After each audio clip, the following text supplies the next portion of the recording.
गिलोय, जिसके अंदर एक प्रॉपर्टी होती है जिसको कहते हैं इम्यूनोमॉड्यूलेटर। इम्यूनोमॉड्यूलेटर का मतलब ये हुआ कि गिलोय हमारे शरीर के अंदर जाके हमारे शरीर के हिसाब से हमारे इम्यूनिटी को बैलेंस करता है। जितना रोग प्रतिरोधक क्षमता मेरे शरीर में चाहिए उतना ही रोग प्रतिरोधक क्षमता गिलोय बैलेंस कर देगा। तो हमने गिलोय ऐड कर दिया। फिर हमने ऐड किया है तुलसी और मुलेठी। इसका क्या काम है? तो आप लोगों ने कोरोना वायरस के समय देखा होगा बहुत से लोग कंप्लेन कर रहे थे कि जब उनके बॉडी पे वायरस ने अटैक करा था तो उनको सांस लेने में भी तकलीफ आ रही है, माने उनकी लंग्स की जो कैपेसिटी है वो भी सिकुड़ती है। तो लंग्स कैपेसिटी को इंप्रूव करने के लिए हमने तुलसी और मुलेठी यहाँ पे ऐड करा है, जो कि वायरल वाले इन्फेक्शन में बहुत ज्यादा इंपॉर्टेंट है। लास्ट में हमने नीम ऐड करा है, जो कि हमें बाकी के बैक्टीरिया से, बाकी के वायरस वाले जो इन्फेक्शन है उससे बचाएगा, माने एक डिटॉक्सिफायर के जैसे काम करेगा। तो वायरल डॉग को हमने समझ लिया। अब इसका डोज एक बार देख लेते हैं। अगर बच्चों को प्रोडक्ट दे रहे हैं 10 ml आधे कप गुनगुने पानी में मिलाकर खाने के बाद दिन में 2 बार देंगे। 10 ml आधे कप गुनगुने पानी में मिलाइए, खाने के बाद दिन में 2 बार। ये बच्चों के लिए था। अगर एडल्ट को दे रहे हैं तो 20 ml 1 कप गुनगुने पानी में मिलाकर खाने के बाद दिन में 2 बार। बच्चों के लिए 10 ml, एडल्ट के लिए 20 ml, खाना खाने के बाद दिन में 2 बार देना है। कितने समय तक दें? तो कम से कम 2 से ढाई हफ्ते प्रोडक्ट लगातार देंगे। खाने पीने में परहेज क्या क्या रखेंगे? तो अगर वायरस का लोड बॉडी पे बहुत ज्यादा है ना, तो फेफड़े हमारे उस वक्त कमजोर हैं, तो उस वक्त दूध ना दें। वो दूध है ना तुरंत हमारे फेफड़ों में कफ को बना देगा। दूध नहीं देना है, बहुत ज्यादा मीठा नहीं देना है, तला हुआ सामान नहीं देना है, और ठंडा नहीं देना है। दूध, एक्सट्रीमली मीठा सामान नहीं देना है, एक्सट्रीमली कोल्ड आइटम्स नहीं देने हैं, और ऑयली फूड, ये 4 चीज को खाली मैनेज करके चलना है, ठीक है। पानी की कमी शरीर में ना हो, इस चीज का ध्यान रखेंगे, क्योंकि जब शरीर खुद को साफ रखेगा ना तो पानी का डिमांड करता है शरीर, तो पानी देना है। और रेस्ट वगैरह प्रॉपर करना है, माने आराम करना है, शरीर को अभी आराम चाहिए इस दौरान, ठीक है। तो फिजिकल वर्कआउट इस दौरान ना करें, क्लियर। और 2 ढाई हफ्ते तक प्रोडक्ट का इस्तेमाल करें। चलिए, वायरल डॉग के बाद अब हम समझेंगे वायरल डॉग के भाई के बारे में। इस भाई का नाम है फीबो डॉग। वायरल डॉग एक भाई था, और ये दूसरा जो भाई है ना इसका नाम है फीबो डॉग। ये भी वायरल डॉग के जैसे ही है, लेकिन थोड़ा सा डिफरेंट काम करता है। वायरल डॉग स्पेशली हमने बनाया है वायरस के लोड को कम करने के लिए, और फीवो डॉग हमने बनाया है फ्लू वगैरह में ये प्रोडक्ट काम करेगा। जैसे डेंगू वगैरह की समस्या होगी वहां पे काम करता है। सीजनल अगर फीवर की समस्या है, जैसे अभी आजकल आपने देखा होगा एकदम से मौसम चेंज हो गया, मार्च का महीना है, मार्च का ऑलमोस्ट आखिरी 10 डेज 9 डेज रह गए हैं, और इस मौसम में भी ठंड एकदम से बढ़ी है, बहुत जगह बारिश हो रही है, बहुत जगह मौसम एकदम से चेंज हो गया, तो इंसान बीमार पड़ गया है, काफी लोग बीमार पड़ गए हैं। माने सीजनल फ्लू की जो समस्या होती है ना, वहां पे भी ये प्रोडक्ट काम आता है। और आईसीएमआर ने बताया भी है कि भारत में 40% लोग इसीलिए हॉस्पिटल जाते हैं क्योंकि उनको सीजनल फीवर की समस्या हो जाती है। माने सर्दी के मौसम में बीमार पड़ जाते हैं, सर्दी के बाद जब गर्मी का मौसम आएगा तो बीमार पड़ जाएंगे, गर्मी के बाद जब बरसात का मौसम आएगा तो बीमार पड़ जाएंगे, हर मौसम में बीमार हो जाते हैं। वैसे लोगों में ये प्रोडक्ट काम आएगा। अब ये प्रोडक्ट स्पेशली फीवर पे कैसे काम करता है वो तो हम समझेंगे ही, लेकिन फीवर है क्या एक बार वो भी देख लेते हैं। देखिए, फीवर में अक्सर हमने देखा है कि हमारे शरीर का तापमान बढ़ जाता है, तभी पता चलता है ना कि फीवर की समस्या हो गई है, माने बुखार जिसको कहते हैं। तो ये तापमान बढ़ता क्यों है, बहुत सारे लोग मेरे से पूछते हैं, तो आज इस चीज को भी एक बार हम समझ लेते हैं। मानिए, इसका मैं एक एग्जांपल देता हूं। मैं अभी अपने ऑफिस में बैठकर ट्रेनिंग दे रहा हूं। अब मेरे ऑफिस में कोई बैक्टीरिया आ गया, वो बैक्टीरिया मेरे नाक के माध्यम से, मेरे मुंह के माध्यम से मेरे शरीर के अंदर चला गया, जो कि बैक्टीरिया बहुत हानिकारक है, मेरे बॉडी में चला गया। अब जैसे ही वो बैक्टीरिया मेरे बॉडी में जाएगा ना, तो मेरे शरीर के अंदर पहले से एक पुलिस ऑफिसर मौजूद है, जिस पुलिस ऑफिसर को हम कहते हैं WBC, व्हाइट ब्लड सेल। वो पुलिस ऑफिसर तुरंत उस बैक्टीरिया को पहले पहचानेगा, चेक करेगा कि ये बैक्टीरिया शरीर के लिए हानिकारक है या नहीं है। अगर हानिकारक है तो वो बैक्टीरिया से लड़ाई करने के लिए तुरंत तैयार हो जाएगा, देखेगा अरे ये तो बैक्टीरिया हमारे शरीर के लिए हानिकारक है, अब इससे लड़ाई करनी है। तो डब्ल्यूबीसी बैक्टीरिया से लड़ने के लिए हमारे ब्रेन से हेल्प मांगता है। वो हमारे ब्रेन को क्या कहता है कि देखो मुझे इस बैक्टीरिया से लड़ाई करनी है और इस बैक्टीरिया को कमजोर करना है, तो तुम्हें अपने शरीर के तापमान को बढ़ाना होगा। इसीलिए फीवर की समस्या होती है। जब भी कोई हार्मफुल बैक्टीरिया हमारे बॉडी में जाता है, हार्मफुल वायरस हमारे बॉडी में जाता है, तो उस वायरस को कमजोर करने के लिए हमारा ब्रेन, जिसके अंदर एक मशीन है जिसको हाइपोथैलेमस कहते हैं, उसके माध्यम से शरीर के तापमान को बढ़ाता है। अगर शरीर का तापमान बढ़ रहा है दैट मीन्स उस बैक्टीरिया से हमारा डब्ल्यूबीसी लड़ाई कर रहा है। अब मुझे आप लोग यस नो लिख कर बताइए, क्या फीवर में शरीर का तापमान बढ़ना अच्छी चीज है या बुरी चीज है? अगर शरीर का तापमान बढ़ के बैक्टीरिया से हम लड़ाई कर सकते हैं, ये अच्छी चीज है या बुरी चीज है? प्लीज मुझे यस नो लिखकर बताइए। चैट बॉक्स मैंने ऑन कर दिया। Yes, no, yes, yes, yes, okay. Maximum लोगों ने यस लिखा है, यानी कि आप लोगों को ये चीज समझ में आ गया। अगर बुखार होगा ना तो आज से हम क्या समझेंगे कि अभी अच्छा है, मींस बुखार में हमारा शरीर खुद ही उस बैक्टीरिया से लड़ाई कर रहा है, इसीलिए टेम्परेचर बढ़ा हुआ है हमारे बॉडी का, ठीक है। लेकिन प्रॉब्लम कब होता है? जब ये टेम्परेचर 48 घंटे से ज्यादा बढ़ा हुआ रहे तब। अगर 48 घंटे के अंदर टेम्परेचर बढ़ के वापस से नॉर्मल हो गया दैट मीन्स आपका बुखार खत्म, शरीर ने खुद ही उस बैक्टीरिया को मार दिया। लेकिन अगर 48 घंटे बीत गए अभी तक टेम्परेचर खत्म नहीं हुआ है, एक्सट्रीमली फीवर की समस्या है, तो हमें घबराने की जरूरत हो सकती है, क्योंकि हमें यह मानना है कि वो वायरस, वो बैक्टीरिया हमारे शरीर में बहुत ही ज्यादा बढ़ चुका है और हमारे शरीर को तकलीफ दे रहा है। अब हमें क्या करना है? शरीर को सपोर्ट देने के लिए कुदरती जड़ी बूटियों का सहारा लेना है। तो फीवर की समस्या में 48 घंटे जब बीत जाए उसके बाद प्रोडक्ट शुरू कीजिए। मैं प्रेशर नहीं दूंगा कि तुरंत बुखार हो जाए तो तुरंत दवाई लेना है, ये चीज कभी नहीं करेंगे। हम सभी को बचपन से सिखाया गया है कि जैसे टेम्परेचर बढ़े गोली खा लो, ये गलती हम नहीं करेंगे। 48 घंटे वेट करेंगे, उसके बाद हम प्रोडक्ट पे शिफ्ट होंगे। फीवरडॉक काम कैसे करता है बुखार में, मैं पहले आपको बताता हूँ। बुखार में जो बहुत जिद्दी वाला बैक्टीरिया हमारे शरीर में गया है उसको कमजोर करना जरूरी है। उसको कमजोर करने के लिए हमने परपटक का इस्तेमाल करा है, जो कि बैक्टीरिया को कमजोर करेगा और फीवर से हमें रिलीफ दिलाता है, ठीक है। ये बहुत इंपॉर्टेंट जड़ी बूटी है परपटक, जो इसके अंदर हमने ऐड कर दिया। इसके बाद से हमारे शरीर में जो पुलिस ऑफिसर है जिसको हम कहते हैं WBC, white blood cells, white blood cells को यहाँ पे मजबूत करना बहुत जरूरी है, जिसके लिए हमने गिलोय ऐड करा है। गिलोय के अंदर बहुत सारी ऐसी प्रॉपर्टी होती है जो हमारे शरीर के डब्ल्यूबीसी को मजबूत कर देती है।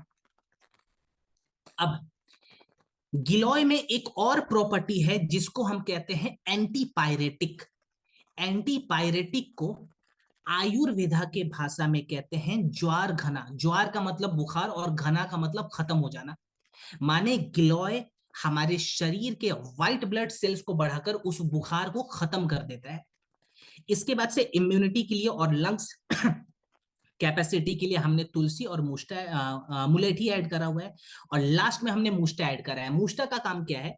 जो लोग कहते हैं ना कि सर हम हर मौसम में बीमार हो जाते हैं, वैसे लोगों के लिए मुष्टा इसीलिए इंपॉर्टेंट है क्योंकि मुष्टा के अंदर एंटी फीवर प्रॉपर्टीज होती है जो हमें सीजनल बुखार से बचा रही है।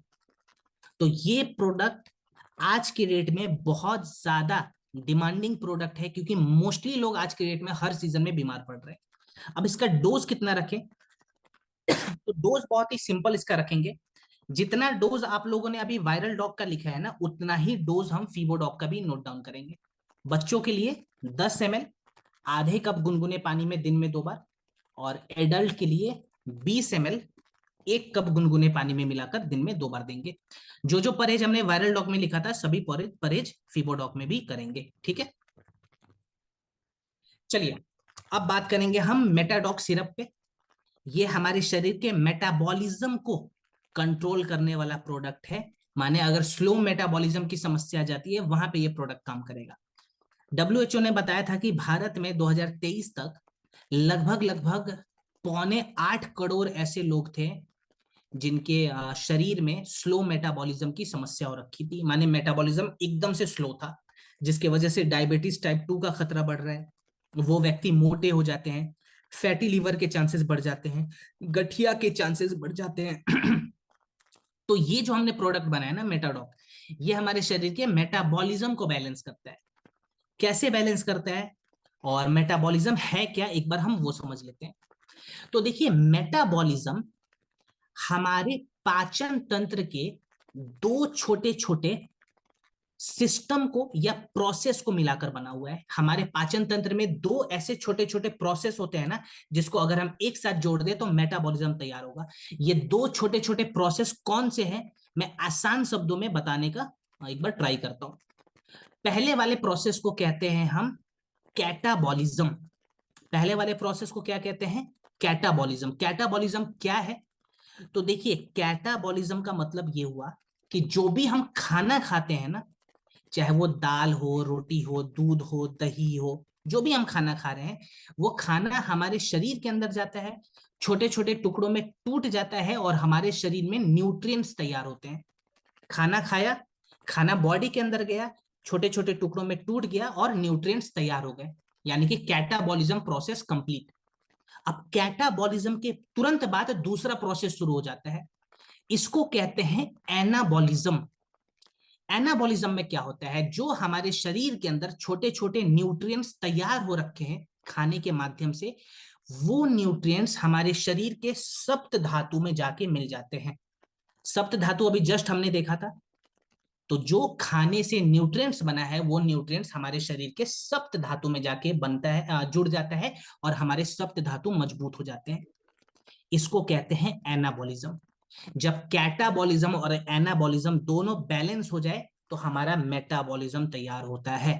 सिंपल। इसको मैंने डेफिनेशन में नहीं बताया है, क्योंकि मैं किताबी डेफिनेशन दूंगा तो वो लगभग लगभग 80% लोगों को समझ में नहीं आएगा, तो डेफिनेशन पे हमें कभी नहीं जाना है। अब अगर मेटाबॉलिज्म स्लो हो जाता है तो हमारे शरीर के सप्त धातु वो कोलैप्स कर जाएंगे, माने कम से कम 100 बीमारियां हमारे शरीर में हो सकती है अगर मेटाबॉलिज्म डिस्टर्ब हो जाए तो। यानी कि जो डॉक्टर ने, जो किताबों ने, जो हमारे बड़े बुजुर्ग ने हमें सिखाया है कि अगर हमारी पेट सही रहती है तो हम बीमारियों से बचते हैं, इसका मतलब यही हुआ कि हमारे अगर मेटाबॉलिज्म सही रहते हैं तो हम बीमारियों से बचेंगे, क्योंकि हमारे सप्त धातु मजबूत रहेंगे। सो मेटाबॉलिज्म को यहाँ पे बैलेंस करने के लिए मेटाडॉक सिरप हमने तैयार करा है। ये कैसे काम करता है, कौन कौन सी जड़ी बूटियां है, एक बार हम ध्यान देते हैं। Sweety ma'am, thank you so much. अब सबसे पहले मेटाबॉलिज्म में हमें क्या करना है, अपने पेट को साफ कर रखना है, क्योंकि सारा प्रोसेस पेट के अंदर हो रहा है। तो पेट को साफ करने के लिए हमने इसके अंदर दो जड़ी बूटियां ऐड करी है। पहला त्रिफला, दूसरा त्रिकटु। ये दोनों जड़ी बूटियां जब एक साथ हमारे शरीर में जाती है तो हमारे पाचन तंत्र के हर एक हिस्सों को साफ कर देती है, माने पेट की सफाई हो गई। और त्रिफला का एक फायदा यह भी है कि त्रिफला हमारे शरीर के जठर अग्नि को भी बैलेंस करता है, जिसको हम डाइजेस्टिव फायर कहते हैं। ये ऐड कर दिया। इसके बाद से हमारे पाचन तंत्र का जो सबसे मुख्य हिस्सा है, जिसको हम कहते हैं लिवर, यानी कि यकृत, लिवर का भी अपना मेटाबॉलिज्म होता है, उसको बैलेंस करना जरूरी है, जिसके लिए हमने पुनर्नवा का इस्तेमाल करा है। इसके बाद से हमने ऐड करा हुआ है गुगुल। गुगुल का क्या काम है, देखिए, कभी कभी ना स्लो मेटाबॉलिज्म होने के कारण हमारे पेट पे चर्बी जमा होने लगती है, जिसको वेसरल फैट भी कहते हैं।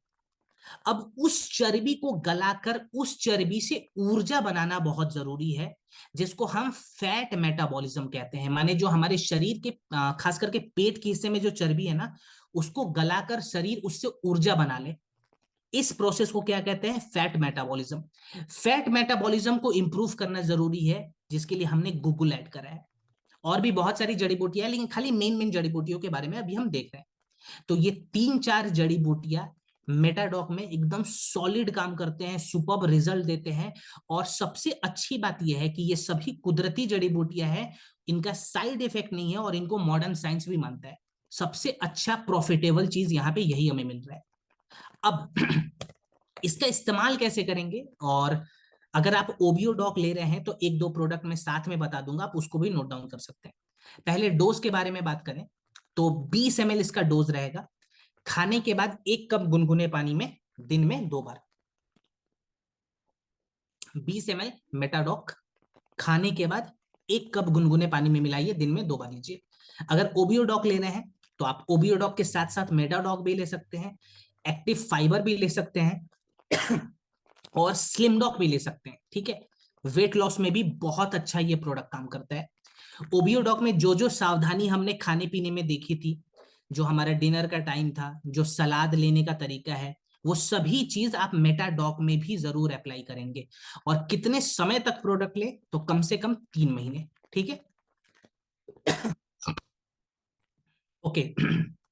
आज की ट्रेनिंग का सबसे इंपॉर्टेंट प्रोडक्ट स्क्रीन पे आ चुका है। अब इसको मैंने सबसे इंपॉर्टेंट इसलिए कहा है क्योंकि मार्केट में इस प्रोडक्ट के बारे में बहुत सारे लोगों ने भ्रम फैला दिया है।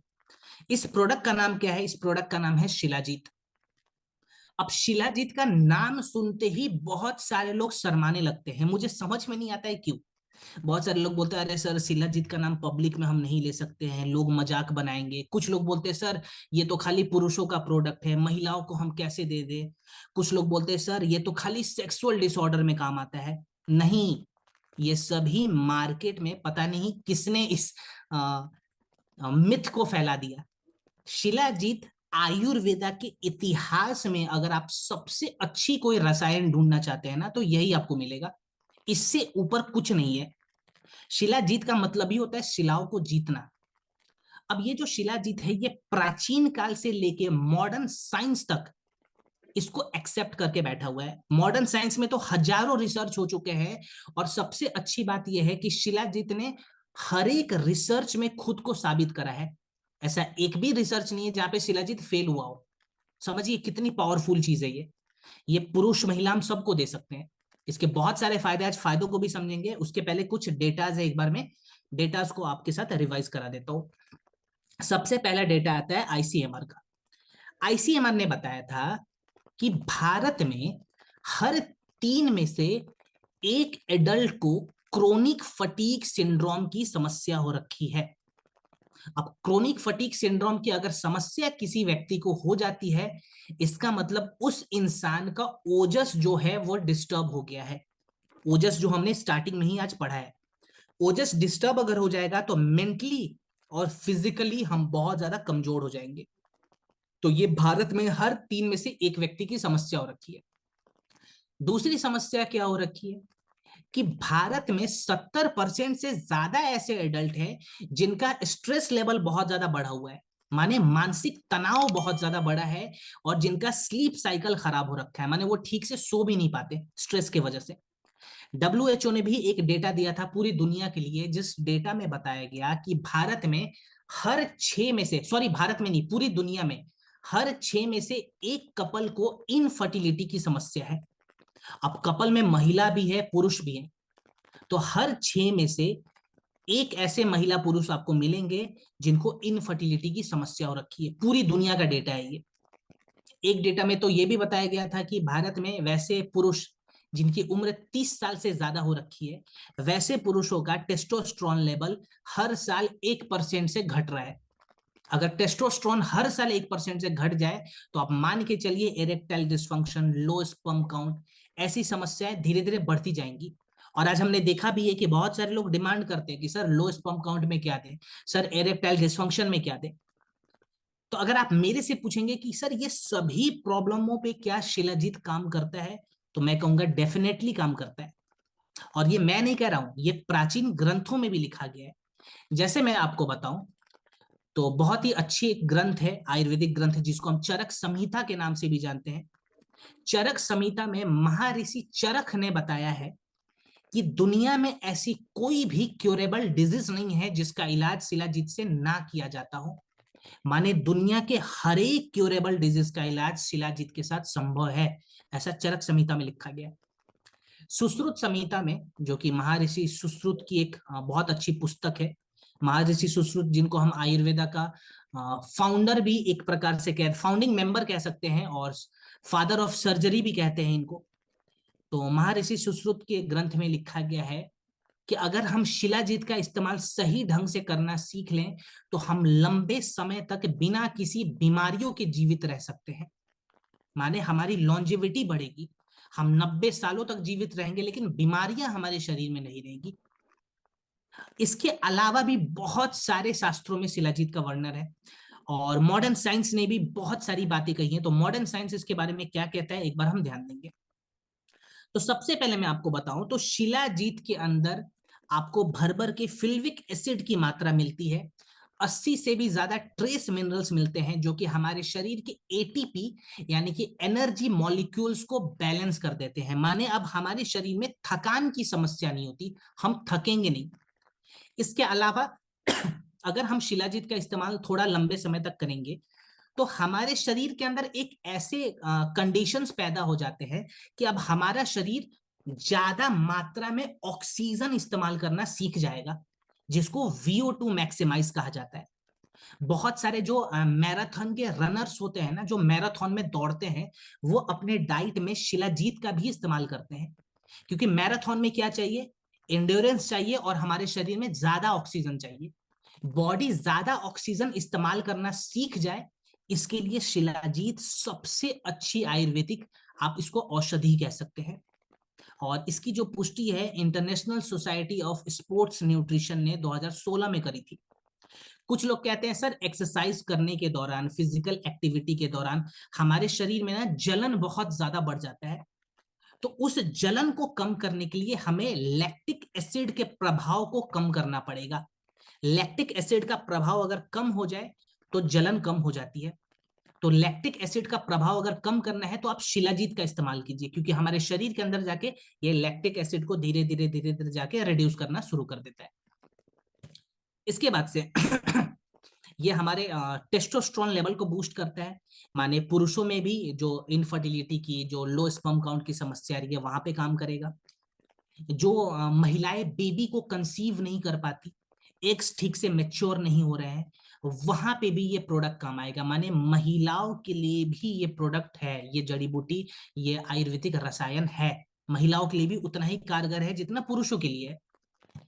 इसके बाद से मैं बताऊं तो जिनको स्ट्रेस की बहुत समस्या होती है, तो शिलाजीत के अंदर न्यूरोप्रोटेक्टिव कंपाउंड्स पाए जाते हैं जो कि हमारे ब्रेन के सेल्स को डैमेज होने से बचाते हैं। माने हमारे दिमाग के कोशिकाओं को डैमेज होने से ये प्रोडक्ट बचा सकते हैं, ये आयुर्वेदिक रसायन बचा सकता है। अभी एक रिसर्च हुआ था एल्जाइमर पे। एल्जाइमर एक दिमागी बीमारी है जहां पे शिलाजीत का बहुत अच्छा फायदा देखा गया। माने ये एल्जाइमर जैसी खतरनाक समस्याओं में भी काम आता है। वो रिसर्च पेपर आप चाहें तो गूगल करके पढ़ सकते हैं। फिर इसके अंदर एंटी इन्फ्लेमेटरी प्रॉपर्टीज है जो कि हमारे ब्रेन के स्वेलिंग को, हमारे किडनी के स्वेलिंग के बहुत आराम से कम कर सकती है। माने सूजन वगैरह अगर बढ़ा हुआ है हमारे शरीर के किसी हिस्से में, वहां पे भी शिलाजीत काम आएगा। साथ ही साथ इसके अंदर आपको योग वाही इफेक्ट मिलता है। योग वाही का मतलब क्या हुआ, मान लीजिए किसी को हमने एक नीम कैप्सूल दिया, एक नीम कैप्सूल के साथ साथ 1 ग्राम शिलाजीत भी दे दिया। अब शिलाजीत क्या करेगा, हमारे शरीर के अंदर जाके नीम के फायदों को बढ़ा देगा। माने अब हमारा शरीर उस नीम से ज्यादा फायदा ले सकता है। ठीक वैसे ही अगर हमने किसी को विटामिन B12 का एक कैप्सूल दे दिया, या कर्कीडॉक का एक कैप्सूल दे दिया, साथ में 1 ग्राम शिलाजीत भी दे दिया। अब शिलाजीत विटामिन B12 को इतने अच्छे से बॉडी में एब्जॉर्ब करा देगा कि विटामिन B12 का ज्यादा फायदा हमें मिल जाता है। कर्क्यूमिन को इतना अच्छा ऑब्जर्व करा देगा कि कर्क्यूमिन का ज्यादा फायदा हमें मिल सकता है।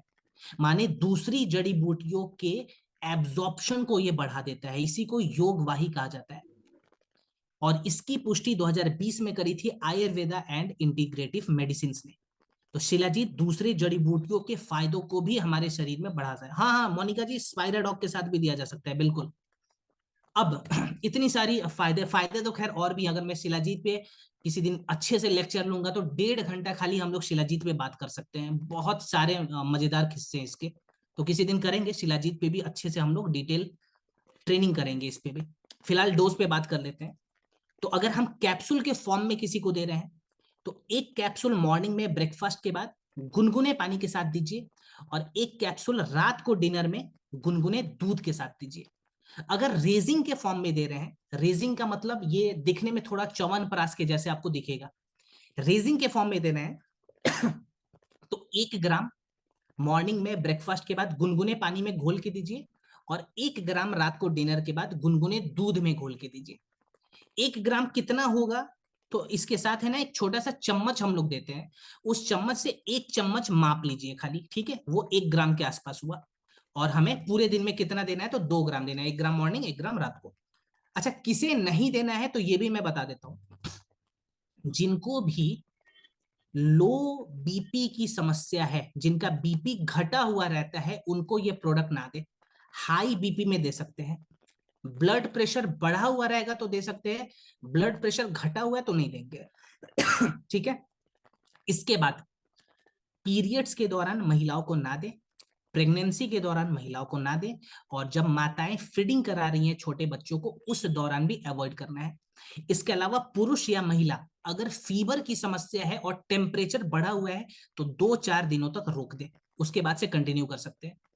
रिजल्ट देखने के लिए कम से कम कितने महीने में, तो 3-4 महीने कम से कम जरूर लीजिए लगातार। ठीक है, चलिए आगे बढ़ते हैं।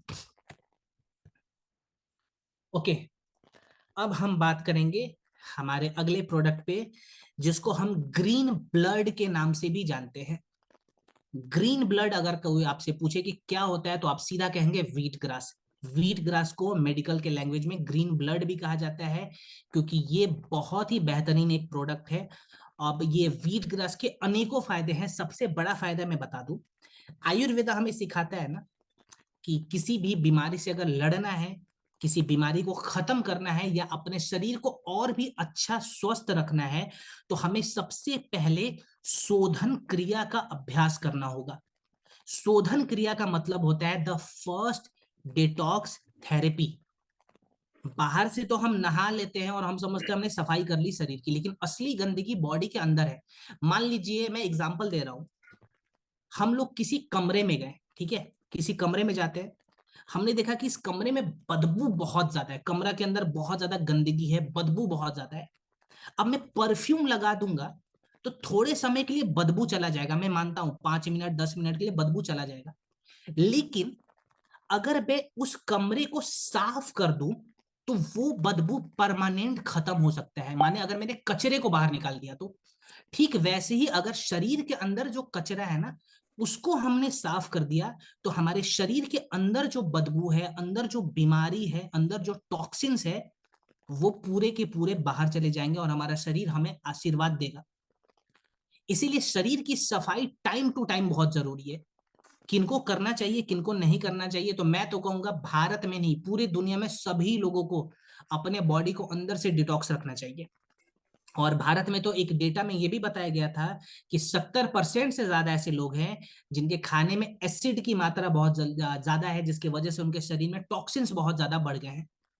अब व्हीट ग्रास कैसे यहाँ पे काम करेगा, तो व्हीट ग्रास के अंदर सबसे पहले तो एक ऐसी प्रॉपर्टीज होती है जो हमारे बॉडी के अंदर जाके सारे के सारे टॉक्सिन्स को, सारे के सारे हैवी मेटल्स को एक जगह इकट्ठा करके हमारे शरीर के रास्तों से, जैसे मल द्वार का रास्ता हो गया, यूरिन का रास्ता हो गया, पसीने हो गए, इनके माध्यम से बाहर निकाल देता है।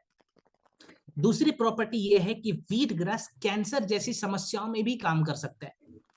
देखिए, कैंसर जब सॉरी, जब हमारे शरीर में फ्री रेडिकल्स बढ़ते हैं ना, डेड सेल्स की मात्रा बढ़ती है, फ्री रेडिकल्स बढ़ते हैं, तो हमारे शरीर में ट्यूमर के चांसेस बहुत ज्यादा बढ़ जाते हैं। तो फ्री रेडिकल्स को न्यूट्रलाइज करने के लिए एंटीऑक्सीडेंट का होना बहुत जरूरी है। ये तमाम प्रकार के रिसर्च में इस चीज की पुष्टि हो रखी है। और व्हीट ग्रास के अंदर आपको भर भर के एंटीऑक्सीडेंट की मात्रा मिलती है।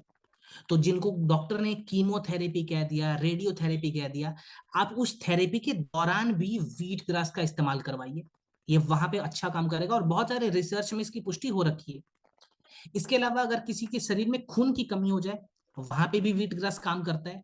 इसीलिए इसको ग्रीन ब्लड भी कहा जाता है, क्योंकि ये आयरन को बैलेंस कर सकता है हमारे बॉडी में। अभी मैं हीमोडॉक बताऊंगा, उसके साथ साथ आप व्हीट ग्रास भी ले सकते हैं, ठीक है। व्हीट ग्रास का डोज क्या रहेगा, तो इसका डोज रहता है, देखिए ये सुबह सुबह खाली पेट लेने वाला प्रोडक्ट है, ठीक है, खाने के बाद नहीं, खाली पेट लेंगे तो ज्यादा अच्छा रहेगा। तो सुबह फ्रेश होने के बाद 1 गिलास गुनगुना पानी लेंगे, उसमें 1 छोटा चम्मच वीट ग्रास को मिला लें। वीट ग्रास को पहले घोलें, ये घुलने में ज्यादा समय लेता है। जब अच्छे से घुल जाए तो पानी ठंडा होने के पहले पीजिए। गुनगुना पानी ही शरीर में जाए, इस चीज का ध्यान रखेंगे। ये छोटी सी जो बात है ना, बहुत अच्छा काम करती है।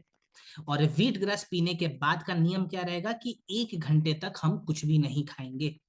कोई और प्रोडक्ट आपको साथ में लेना है तुरंत वीट ग्रास के बाद, तो मेरा सजेशन रहेगा आप एलोवेरा ऐड कीजिए।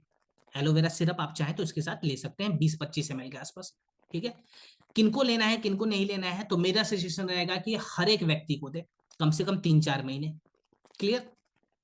चलिए, आखिरी प्रोडक्ट हमारे आखिरी सेशन का स्क्रीन पे आ चुका है, जिसका नाम है हीमोडॉक। अगर किसी में खून की कमी है, हाँ, खून की कमी में भी राकेश सर वीट ग्रास दे सकते हैं, और खून की कमी के लिए स्पेशली हीमोडॉक है। अभी जस्ट इसी प्रोडक्ट को हम समझेंगे, आज का हमारा लास्ट प्रोडक्ट है ये। सो भारत में कितने लोगों में खून की कमी है, पहले मैं ये बता देता हूँ।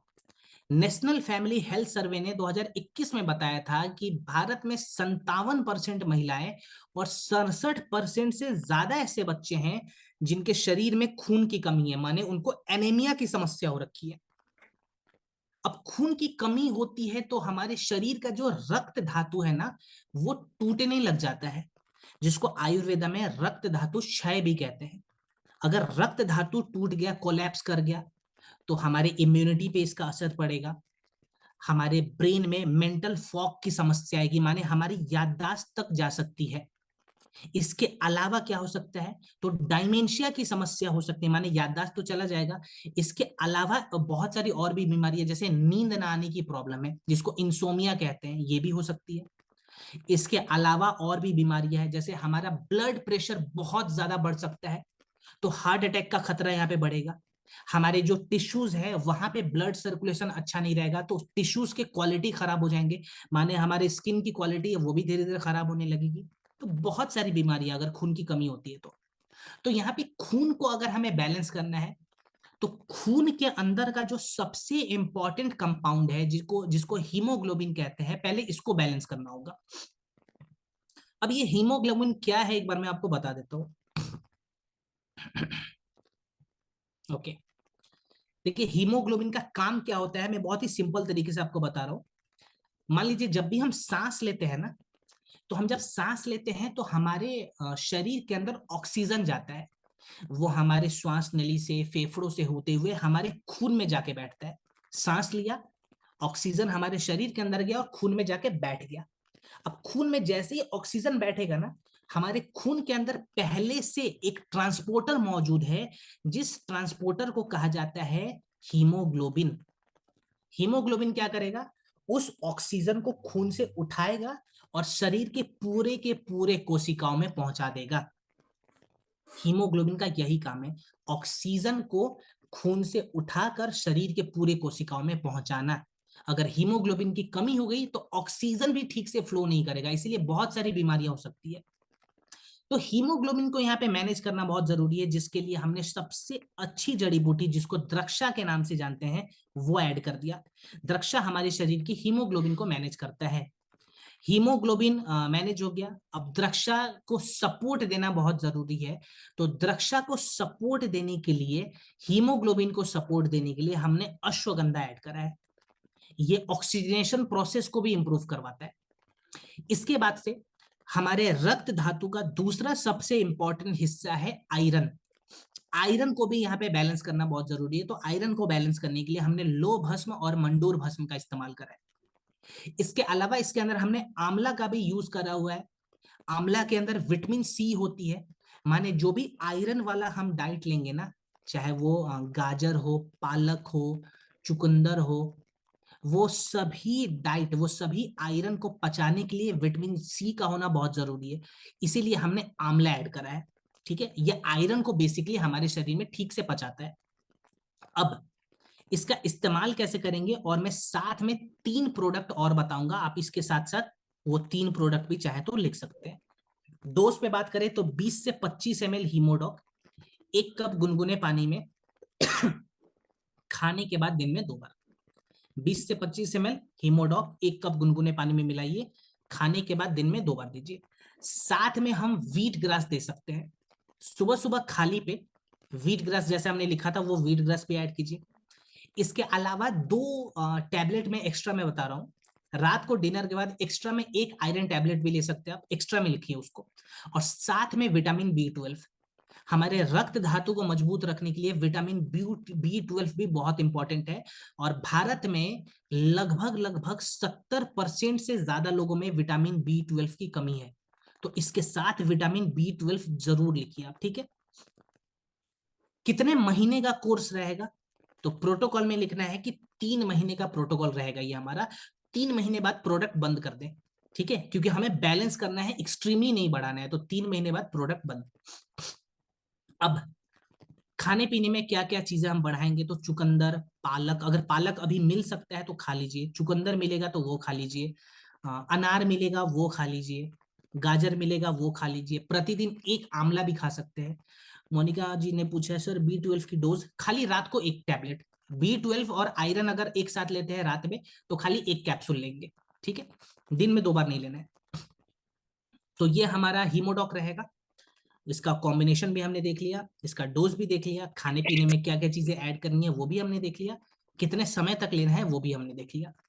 तो हमारा आज का जो प्रोडक्ट ट्रेनिंग है यहीं पे कंप्लीट होता है। बहुत सारे ट्रेनिंग्स में बहुत सारे प्रोडक्ट्स को हमने कवर करा है, पिछले 4 ट्रेनिंग्स में हमने बहुत सारी चीजों को क्लियर कर लिया। बहुत सारे लोगों को कुछ चीजों में कंफ्यूजन था, होपफुली उस कंफ्यूजन को भी हमने खत्म करा है। तो फाइनली यहाँ पे मेरा टाइम होता है समाप्त, और आपका टाइम हमेशा की तरह अब शुरू होगा कि जब भी आप फील्ड में जाएंगे पहले चीजों को रिवाइज करें, रिवाइज करने के बाद अपने नॉलेज को बढ़ाइए और फिर एक वेलनेस कोच के जैसे खुद को प्रेजेंट कीजिए, क्योंकि यहाँ पे मेरे अलावा हम सभी वेलनेस कोच हैं, और एक वेलनेस कोच का एक ही काम होता है कि वेलनेस को अच्छे ढंग से हम प्रोमोट करें और इलनेस को खत्म करें। तो इसी उम्मीद के साथ कि आप वेलनेस को प्रमोट करेंगे और इलनेस को खत्म करेंगे, अब मैं ट्रेनिंग को वाइंड अप करूंगा। Thank you so much everyone. और मैं चाहूंगा कि हमारी को होस्ट रेखा मैम अगर पैनल पे मौजूद हैं, एक बार मैं चेक कर लेता हूँ। हम कहते रहिए, लोगों के जीवन को बेहतरीन कीजिए, अपने टारगेट्स को अचीव कीजिए, खुद हेल्दी रहिए और पूरे दुनिया को हेल्दी बनाइए। तब तक के लिए सबको धन्यवाद, एंड सभी को ऑल द बेस्ट और शुभ रात्रि। Thank you so much ma'am.